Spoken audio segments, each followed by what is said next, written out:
મીનાના બીજા લગ્ન મૂળ રાજસ્થાનના અને હાલ મોડાસા ખાતે જેઓ મેઘરજમાં માર્બલ ટાઇલ્સ હાર્ડવેરનો વેપાર કરે છે નામે જયરામ જગદીશભાઈ ગુર્જર સાથે થયેલ। આ બંને મોડાસા ખાતે સાથે રહેતા, પરંતુ કોઈ બાબતે બંને વચ્ચે ઝઘડા શરૂ થયેલ, જેથી બંનેને એકબીજા સાથે બનતું ન હોવાને કારણે મીના તેના પિતાના ઘરે ચાલી ગયેલ। મહત્વની બાબત એ છે કે મીનાએ 2015માં જયરામ જગદીશ ગુર્જર સાથે સામાજિક લગ્ન કરેલ હોવા છતાં જયરામ જગદીશ ગુર્જર તથા નગરના અન્ય 2 શબ્દો વિરુદ્ધ દુષ્કર્મની ફરિયાદ નોંધાવી હતી, જે હાલ કોર્ટમાં પેન્ડિંગ છે।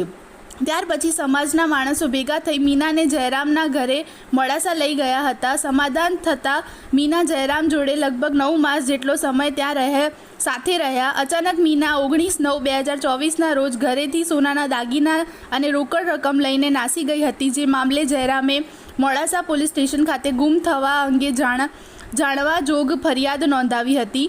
પોલીસ તપાસમાં એવું જાણવા મળ્યું કે મીનાબેન કોઈ ભારત સુખલાલ ગુર્જર નામના શખ્સ સાથે લગ્ન કરી લીધા છે। તારીખ 25/5/2025ના રોજ જયરામના મોબાઈલ ઉપર રાજુ ખટાણા અને પારસ ગુર્જરનો ફોન આવ્યો હતો અને જયરામને અપશબ્દો બોલી ચેક કેમ નાખ્યું છે તેમ કહી અને અપહરણની તથા જાનથી મારી નાખવાની તેમજ બીજા કેસમાં ફસાઈ દેવાની ધમકીઓ આપી હતી, જે મામલે જયરામ ગુર્જરે મેઘરજ પોલીસમાં રાજુ ગોપીલાલ ખટાણા રહેવાસી અર્જુનગઢ તાલુકો દેવગઢ જિલ્લો રાજસમંદ અને પારસ સુખલાલ ગુર્જર રહેવાસી ઈશ્વરમન તાલુકો દેવગઢ જિલ્લો રાજસમંદ વિરુદ્ધ ફરિયાદ નોંધાવી હતી। આ તમામ મામલે શું જયરામ જગદીશ ગુર્જરને ન્યાય મળશે ખરો?